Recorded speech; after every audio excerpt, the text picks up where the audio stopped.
Welcome to ENside Politics, the weekly podcast on how San Antonio politics really work. I'm Greg Jefferson, Metro Editor of the San Antonio Express News and a weekly columnist. I'm joined today by City Hall reporter Megan Rodriguez and our special guest, Gina Ortiz Jones. Let's start with your bio. There's a lot to cover, starting with John Jay High School. You were a graduate from John Jay on the west side. Went on to the Air Force. You became an Air Force intelligence officer, ran in Congressional District 23 twice, once in 2018, once in 2020, first time against Will Hurt, second time against Tony Gonzalez. And then you were appointed by President Joe Biden to the Undersecretary of the Air Force. You were there for about, nearly 2 years. 2 years. And now tell us what you're doing now. Yeah. If I may say, just because it's so important to, one, how I view things, but also how I view public service. A critical part of my career was serving as a civil servant. And that was after my time in the Air Force. But I served as a civil servant in the intelligence community for several years. And I think that's important, not only the service in and of itself, and we're in a city like San Antonio where you have so many public servants, folks that serve agnostic. Right? It's always about the public interest and it's always about the mission. It's not about politics. And so that certainly shaped kind of my thoughts on how I would continue to serve when Donald Trump was elected in 2016. That's a critical part of my background because I served, frankly, all over. I was proud to serve here at actually Fort Sam Houston. I worked with U.S. Army South, so Army operations all over Latin America. I was part of the initial team that stood up U.S. Africa Command, right? So all military operations on the African continent. And that was really eye-opening because, again, this is 2008. Right. This is 2008 where we're really starting to understand we've got to do different things differently on the African continent. It's much more about partner engagement, security cooperation, not frankly, much different than the things we were at the time doing in the Middle East. Right. Worked at the Office of the U.S. Trade Representative, led the CFIUS portfolio, Committee on Foreign Investment in the U.S. So it's a portfolio that really ensures that foreign direct investment, very important to our economy, but let's also make sure that there's no national security implications as a result of those investments, right? And so really at the intersection of national economic security. And then Trump is elected in 2016. And again, as a civil servant, you serve agnostic. And so I was like, well, let's see what good could I do from within? Because again, up until that point, I'd served under President Bush, right? I served under President Obama. And this was clearly going to be a different animal based on how he had campaigned. And but so 6 months in, I really, frankly, it was hard to work for folks that are political appointees that are not interested in the public nor service, much less public service, right? And again, I had to think about how my own community, and John which Jay office? High School, yeah. So right? Which office were you in at the time? The Office of the U.S. Trade Representative. Okay. Right. You were so that's an interesting office though because it's the smallest cabinet agency, and so as a civil servant, I'd never been that close to political appointees just to have that impact or have that interaction and see the impact of politics on public service. But I will never forget we were in the CFIUS portfolio. In order to block that or prevent that from going through, the president has to approve that. And obviously now there's a lot of processes that you've got to go, levels of approval you've got to go through before the president has that for decision. And we were staffing this through our chain at the time, the senior political appointee at the trade rep at the time. And we've got this deck, we're all, we're ready to go. And it's something about just my background. I was like, these folks don't. We had a long paper and lots of slides in this slide deck. And I said, something in me is like, this is not going to be that long of a conversation. And it wasn't. We're briefing them and we're giving them all the particulars. And he's like, look, hold on. Are we going to be pro-China or anti-China? Truly.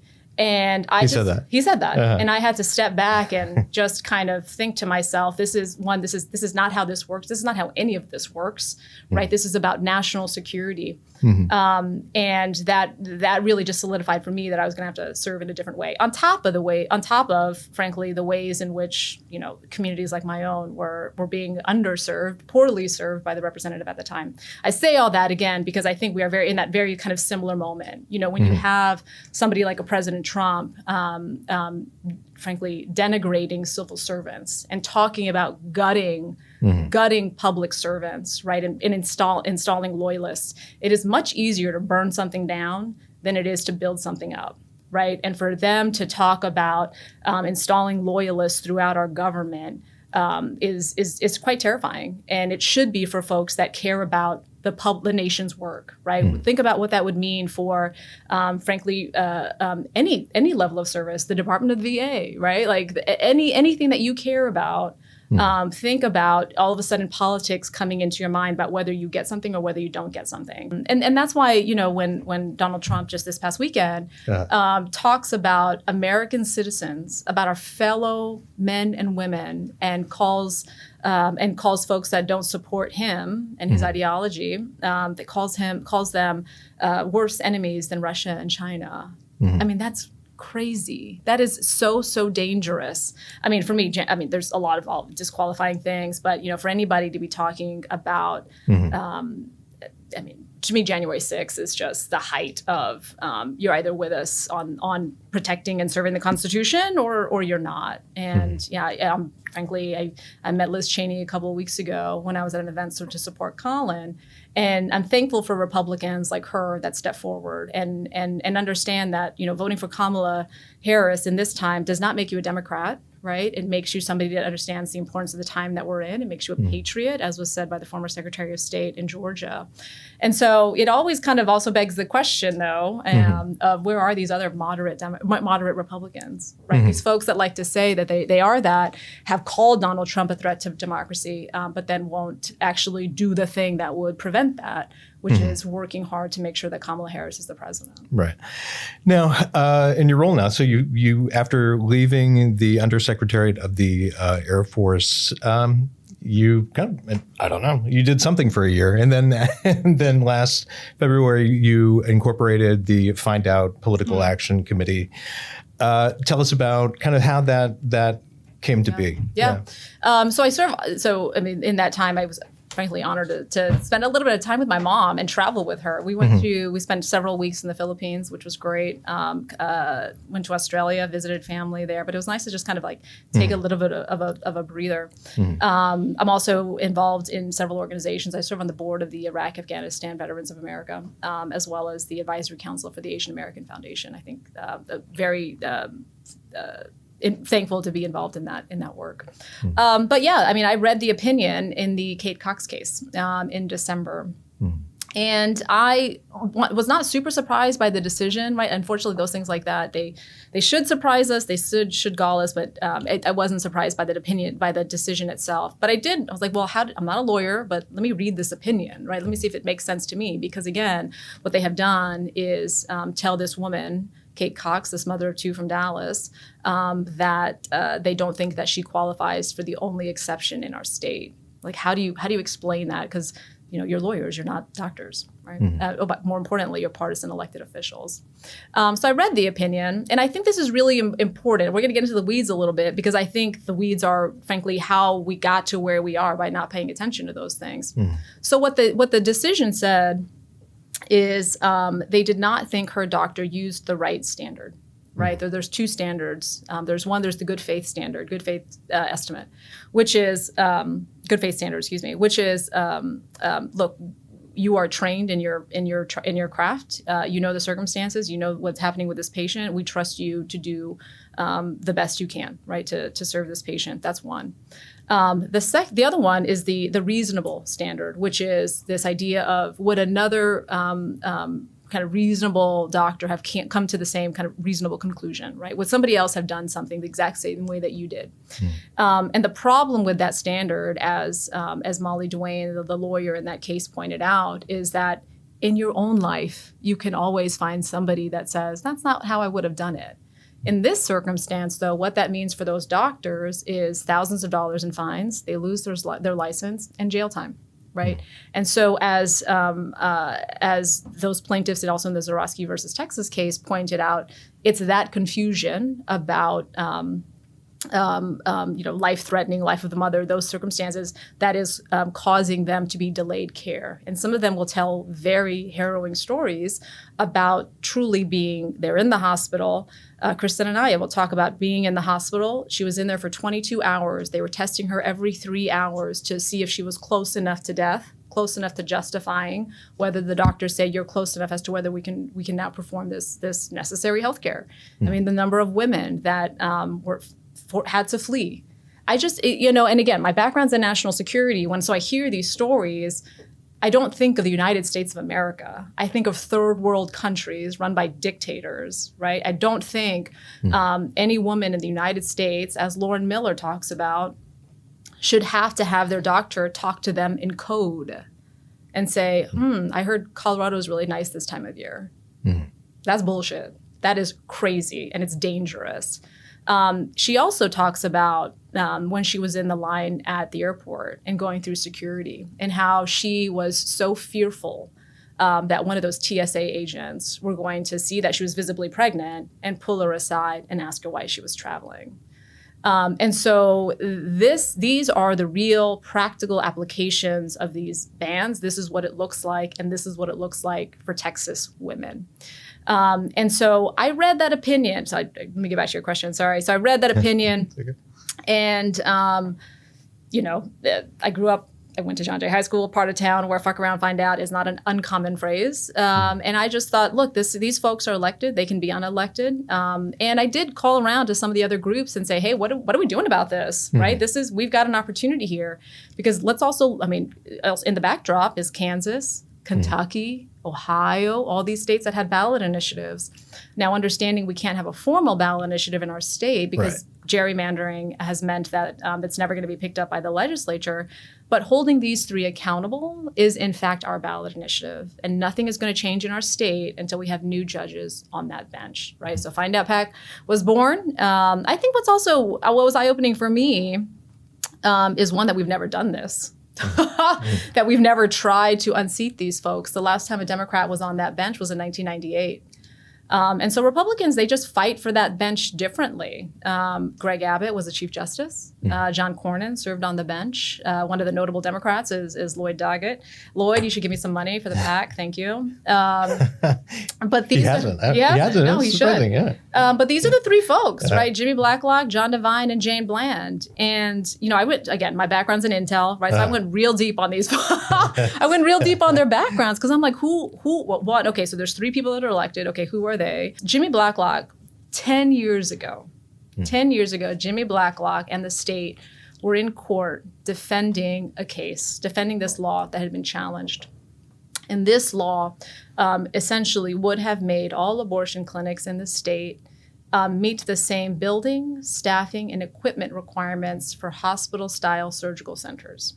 And so obviously that's a very high bar. That'd be like here, that'd be like if the San Antonio said to a Raspa stand owner, hey, if you want to sell Raspas, you got to have an oven. Like, I don't need an oven to make Raspas. Right. Yeah, but it's going to be safer, right? That was essentially their logic. And the judge at the time said, one, there's no data that suggests that the way things are currently done is in any way unsafe.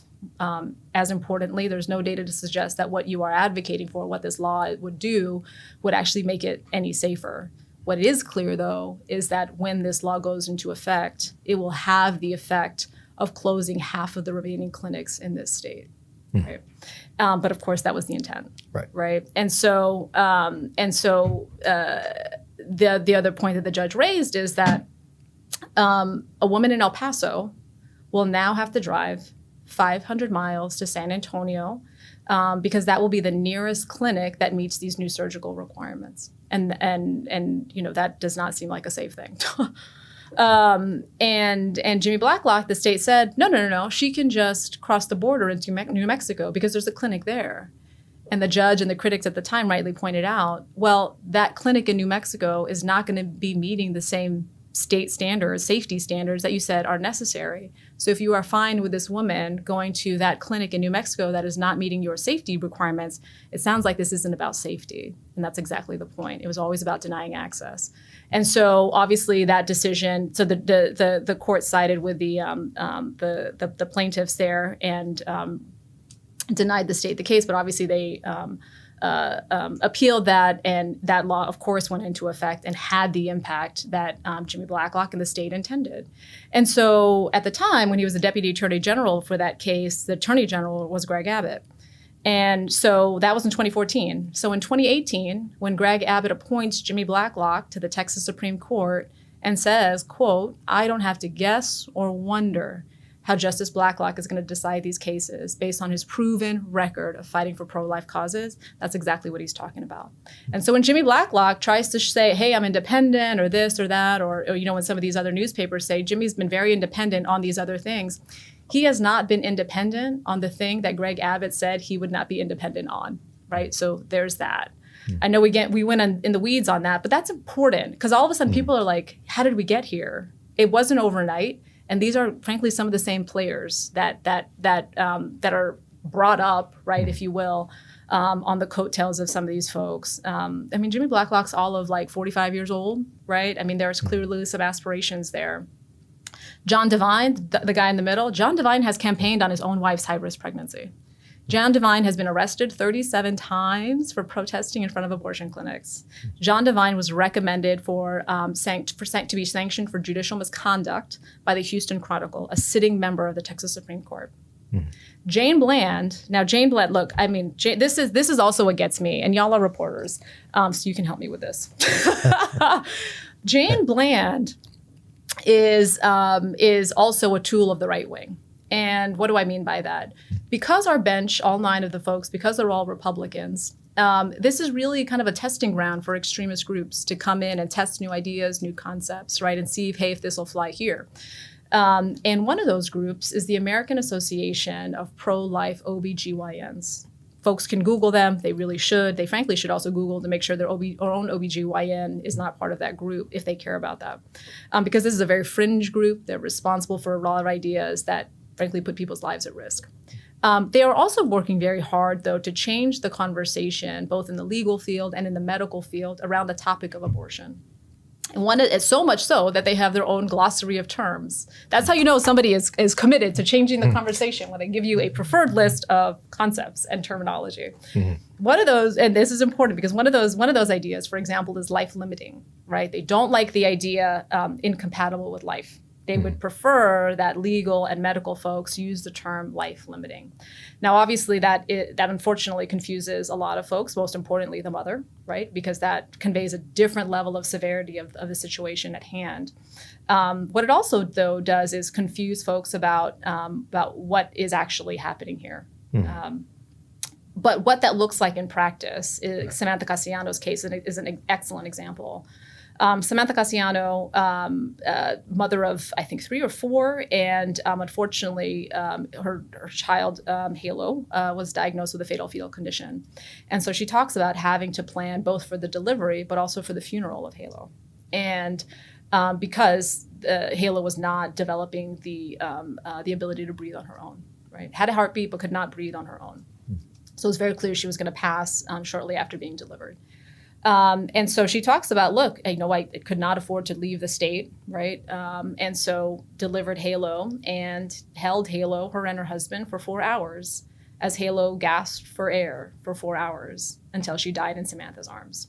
And so somebody would say, doctors and legal professionals would say incompatible with life. No. Jane Bland wants you to use the term life limiting. And we know Jane Bland wants you to use that term because she used that term in her opinion in the Zorowski v. Texas case. Right. So this is why that bench is so important. Even if we don't flip, again, 9 seats, 5 of them would make a majority, understood.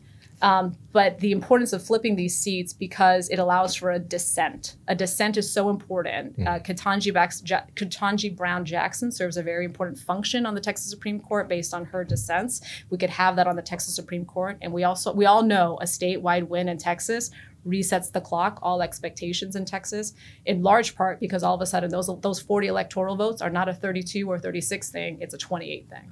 I was curious, because like you said, this is really important that you're wanting to flip these seats. But I'm curious, how successful do y'all think you might be able to be at the PAC? I want to hear a little bit about some of the efforts and strides you've been making over the past year, but also about the fundraising part, because the most recent state numbers show that you all have raised about $115,000, which when you're kind of going up against 3 justices seems like it maybe doesn't really fly in the face of what they maybe have in support. Well, I think so. Let me say a couple of things to that.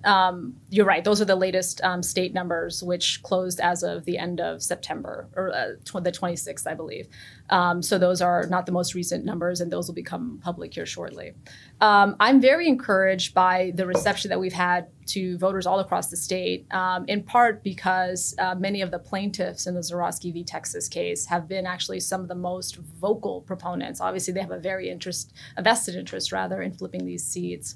And so, look, we are not trying to boil the ocean here. We have a very narrow path. We know that.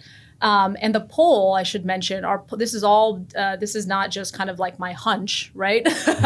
This is informed by our poll. Our poll was done by Angie Keffler. Our polling company, Angie Keffler in particular, did the polling for Kansas, Kentucky, and Ohio. She also is doing 7 of the 10 ballot initiatives this November. So she's the best of the best. And when she says that there is a path, then there's a path. So this is what the poll showed. A statistical and this is the same for all 3 races, in part because people have so little information about these races. So like when we talk about one, we're really talking about all 3. A statistical tie between the Republican and the Democrat in the race when you tell likely voters 2 things. 1, what the bench has done, which is take medical decisions away from doctors and from women and give them to politicians. And then 2, you tell the stories of women suffering as a result. Those 2 things make the race a statistical tie between the Republican and the Democrat running in the race. Right. And those that are left undecided at that point, the vast majority of those folks support abortion to save the life of the mother. In fact, in our poll, 90% of folks support abortion to save the life of the mother, to include 84% of folks who said they're voting for Trump. In November. But the same poll found that 47% of respondents had not heard of anything coming out of the Texas Supreme Court in the past year. Right. Including the Kate Cox case, right. The Zurawski v. Texas case. Right. So you start at a real deficit, and it seems like you might not have the budget to really penetrate that kind of lack of awareness in the electorate. Is that just not the case? Well, I think so. 1, we've never done this, right. And 2, voters are with us on this issue, right? And so, I should also mention our media strategist did the Wisconsin State Supreme Court race, as well as the Ohio ballot initiative for a labor partner. So I think we're quite bullish. The poll is clear. The movement in the poll at this level is not seen in the other races, other Democrats on the ballot, in part because those folks have to contend with so many other issues. But people are reading these stories of the suffering, and when you tell them who they can hold accountable, they move very quickly. So, and I'm thankful that I'm able to see Colin's ads constantly at home, but that's not the same issue that we have here, right? And our latest ad is frankly, again, based on the poll, and we're thankful that many of the plaintiffs in the Zurawski case talk about what happened to them, attribute it to the Texas Supreme Court, and then tell very clearly to voters what they need to do, which is replace Blacklock with Deshaun Jones, replace John Devine with Christine Weems, and replace Jane Bland with Bonnie Lee Goldstein. And so, and this is kind of with my background, we'd call it kind of your asymmetric, right? Your asymmetric approach, which is we don't have to do exactly what the other side is doing. We know it can be effective once voters hear from us. And you're right. This is an education issue. But as I just pointed out with the Blacklock instance, right? We've got to know. We've got to start somewhere, right? And this is our opportunity. We can't have a formal ballot initiative because it's controlled by the state. But when our poll shows we have competitive races, then we should take advantage of those. And that's what we're working to do. And folks can go to findoutpac.com to make a contribution to ensure that we can reach voters all across the state. I think let me just say this one thing, because we are not only working closely with state groups here and providing all of our information to them. So if they're able to invest, they can. This is also important for national groups, right? For those folks that have a very linear approach to when they invest in states on certain things.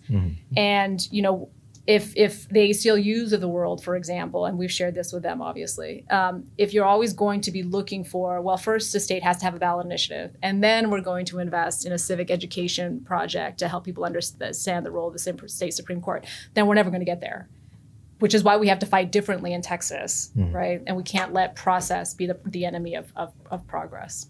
But does the PAC have any, I guess, kind of like target amount that you all think that you maybe need to be able to be successful in this venture? I know, like you're saying, that you feel like there's just a lot of support for this issue in general, but still, it's just a lower amount than I think a lot of people would usually go into something with this with. I guess, is there an amount that you all are trying to get to? So the most effective use of the resources is the targeting that we're using, right? So we are looking at our swath of voters, which are those that are likely to vote already, and we know all this based on the voter file, and two, going to be ideologically aligned. So again, we're not talking to every Texan about abortion. We're talking about our very narrow group of folks who are likely with us on this issue, right?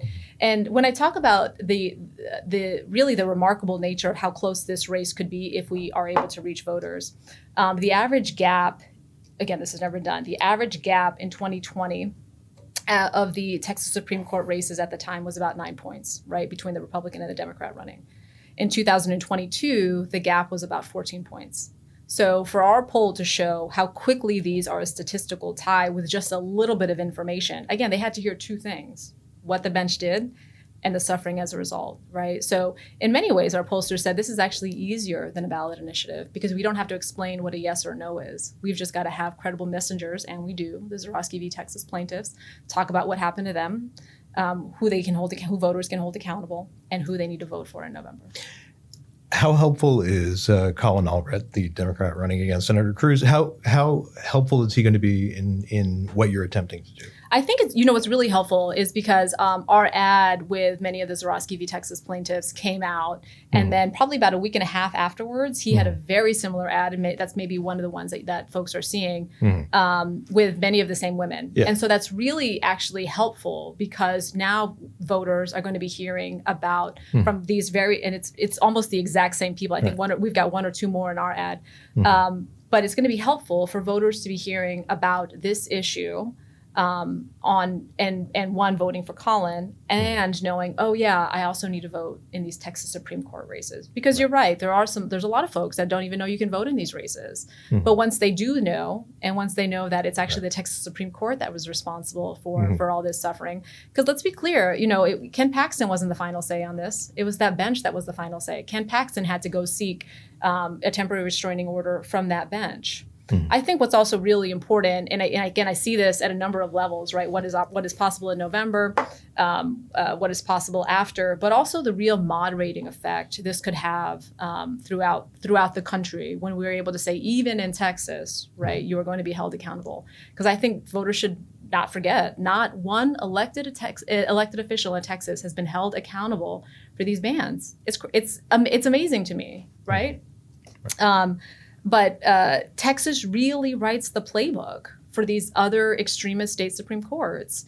We had in Texas a 6-week abortion ban, no exceptions for rape or incest for almost a year before Roe fell.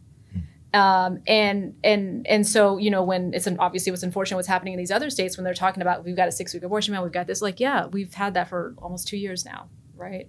And so it's important, and actually it came out in the poll because the poll showed when you asked earlier actually how helpful is Colin to us, the poll is very clear that we are actually helpful to Colin because the increase in motivation,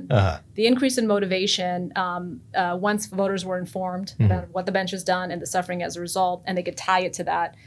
There was a double-digit increase in motivation to vote among independents, so plus 13. So 79% of independents saying they were motivated to vote in November.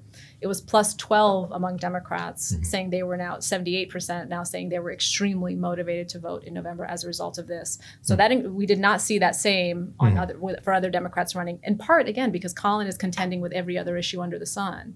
this Texas Supreme Court, this is our ballot initiative. This is the most direct way in which we can have our voice heard on the attacks on reproductive rights in the state at the hands of the Texas Supreme Court. Okay. What's next for the PAC after this election? Well, these justices run every 2 years, right? There's folks there's somebody on the ballot every 2 years. And so I think when we think about long term, there's certainly the PAC, but I think we have also shown others, the state party, other progressive groups, really the opportunity that we have here. And again, we might look different than the other states, and frankly, might look different even than how we have thought in our own state. But when we have an opportunity, and the data is very clear that we do, we should take those and we should run with them and we should exploit them. Okay. Well, what kind of opportunities, I guess, do you see kind of beyond this election? Other justices to unseat. Yeah. I mean, look, our North Star is Wisconsin. Look at what Wisconsin did, right? They flipped their state Supreme Court. All of a sudden now, what are they doing? They're redrawing their lines. So they've got fairer districts. They're reviewing all of these voter suppression tactics. So Wisconsin's kind of like, a functioning democracy now. And I always tell people it is, Texas, you all know this, Texas is the game, right? Texas is the game. Those 40 electoral votes, if all of that sudden that's a 28 thing, that's a much different, frankly, game for the country. But also just the sheer fact that 1 in 10 kids in the country lives here, right? And to go back to kind of why I started this, certainly I started it because I read the opinion, which is an insult and affront to anybody that cares about, autonomy and justice, civil rights. But also because of the sheer impact that has on the economic security of Texas. Look, you all know this is the economic inequities in our community. If Project 2025, and some would argue that we're already living in that through that here in Texas, given some of these laws, but also those that are upheld by this bench. Imagine what the impact would be of taking away birth control from people in this community, right? I mean, that the impacts on our economy would be disastrous, I would think, and exacerbate many of the inequities that already exist in our community. And so I think we have to I always tell people, this really reminds me of kind of like the 9/11 Commission report. The 9/11 Commission report says the number one reason those attacks happened was failure of imagination. And so there's a failure of imagination, I think, sometimes here when we think about what is possible in these races, but there's also a failure of imagination for folks that didn't think 10 years ago when they were talking about admitting privileges and, raising these standards for these surgical clinics, that all of a sudden 10 years we would have nearly a complete abortion ban in our state, right? Like you have to think truly about some of the worst consequences, because I think, unfortunately, the other side thinks in that way because it's about power for them. Right. I'm going to switch gears dramatically. Okay. Very dramatically, yeah, to local politics.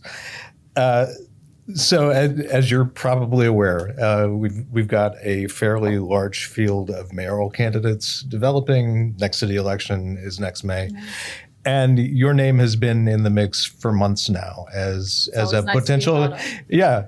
But is that justified? Are you considering running for mayor? I think I'll be honest with you, the most important election, the only election I'm thinking about between now and November 5th, is the presidential election. And that truly is where we should all have our focus and energy on. Just because I think the country and certainly the trajectory of San Antonio would be very different under President Trump than it would be under President Harris. And so when we think about, as I just talked about, some of the economic inequities, when we think even just about the role our military would play in the world, it requires somebody that has the character, the temperament, and the seriousness of somebody like Kamala Harris, and so it can't be Trump. So the only election I'm focused on at this point is the presidential election. Right, but if you're thinking at all about a mayor's race, you're thinking about it a little bit. You have to be, if you are you? Look, I think that's an important race for our city. I think the next leader is going to have to, frankly, bring a lot to the table. And, you've got to have a record to stand on, a record of getting things done. I think you have to have a record of fighting for, frankly, fighting for the right thing. I certainly have those things. And so, look, I'm not going to be making any breaking news on this podcast. But, again, I'm focused on November 5th, as we all should be. Right. But you're also not saying no. To be clear. Sure, I do. You're a journalist. Okay. We will leave it right there. Thank you very much for joining us today. And thank you for joining us. Please, if you have not signed up for our ENside Politics newsletter, drop to the show notes on your YouTube channel and do so now. Thank you very much, and we'll see you next week.